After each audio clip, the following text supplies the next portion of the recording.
শামীম ওসমান নামের একজন ফ্যাসিস্ট গডফাদাররা যারা অবৈধভাবে ক্ষমতা দখল করেছিল, তাদের কারণে এই এলাকার উন্নয়নটা হয় নাই বিগত 16 বছর।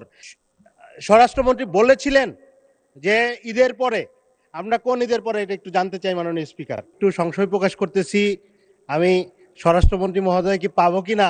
উনি মাঝে মধ্যে আমি দেখি, মাঝে মধ্যে দেখছি না। এখন আসেন, এই জন্য কথাটা বলে ফেলি। আমরা একটা বিশাল অঙ্কের বাজেট আমরা ঘোষণা করেছি, যেটা নিয়ে আলোচনা হচ্ছে, এটা সত্য। কিন্তু আমাদের তরুণ প্রজন্ম মাননীয় স্পিকার মাদকের সমস্যায় জর্জরিত, এবং মাননীয় স্বরাষ্ট্রমন্ত্রী বিগত অধিবেশনে বলেছিলেন যে ঈদের পরে মাদকের বিরুদ্ধে অভিযান, যৌথ অভিযান শুরু হবে। মাননীয় স্পিকার, আমার মনে হয় এটার মাদকের বিরুদ্ধে আমাদের যেই সমস্যাটা, মাদকের সমস্যাটা আমাদের কোনো সরকারি দল বিরোধী দল না, এটা সারা দেশের সমস্যা, 300 আসনের সমস্যা।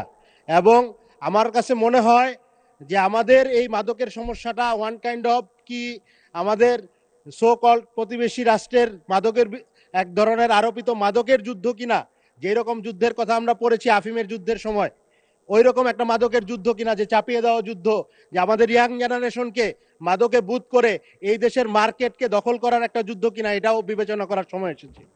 মাননীয় স্পিকার, আমাদের মাননীয়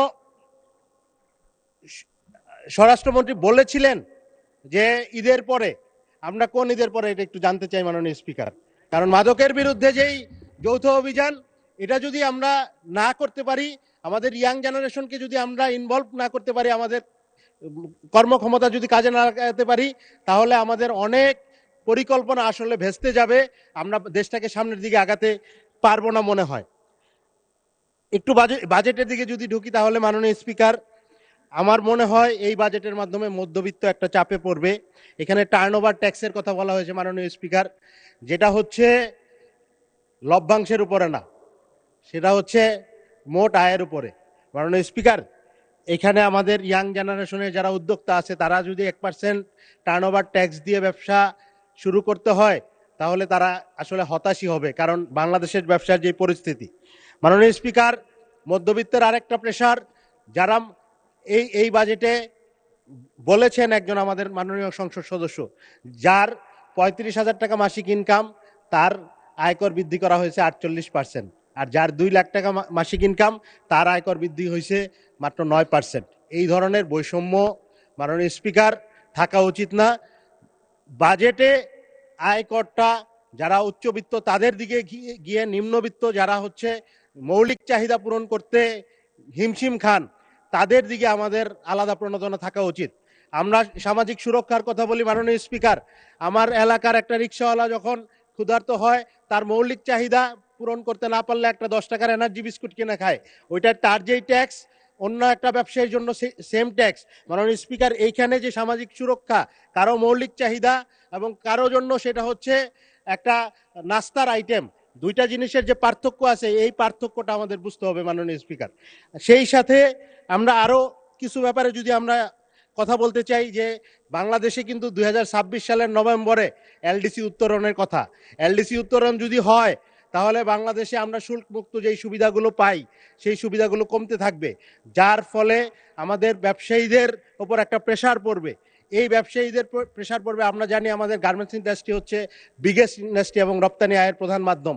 মাননীয় স্পিকার, আমাদের যদি গার্মেন্টস ইন্ডাস্ট্রিতে প্রেশার পড়ে, তাহলে আমরা কোন দিকে ঝুঁকবো? আমাদের রপ্তানি পণ্যের বিকল্প খুঁজতে হবে। মাননীয় স্পিকার, আমাদের দেশীয় অনেক পণ্য আছে, যেমন আমি শিল্পমন্ত্রী মহোদয়কে উদ্ধৃত করতে বলতে চাই, আমাদের কোরবানি ঈদের পরে যখন চামড়া শিল্প নিয়ে কথা হলো, উনি বললেন কোরবানিকৃত পশুর প্রায় অর্ধেকের বেশি চামড়া কালেক্টেড হয়েছে, যেটাতে ওনারা সন্তুষ্ট।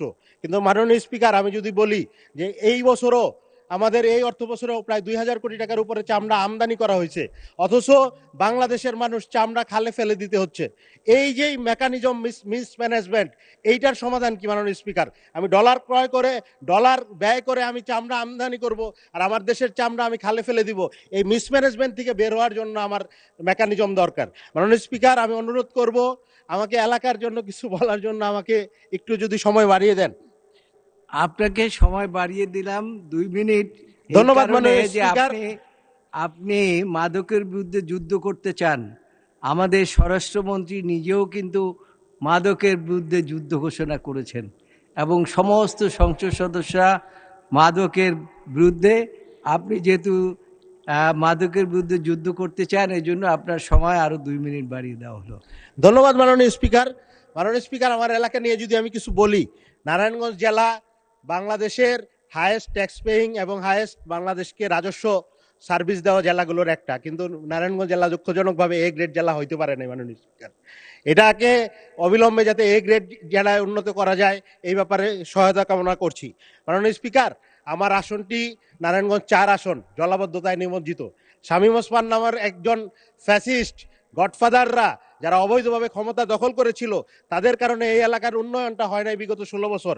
আমরা মাননীয় পানি সম্পদ মন্ত্রীকে বলেছি, প্রায় 1400 কোটি টাকার প্রজেক্ট নিয়ে পুরো প্রজেক্টটা গায়েব করে ফেলা হয়েছে, খেয়ে ফেলা হয়েছে, কোনো সুফল জনগণ পায় নাই।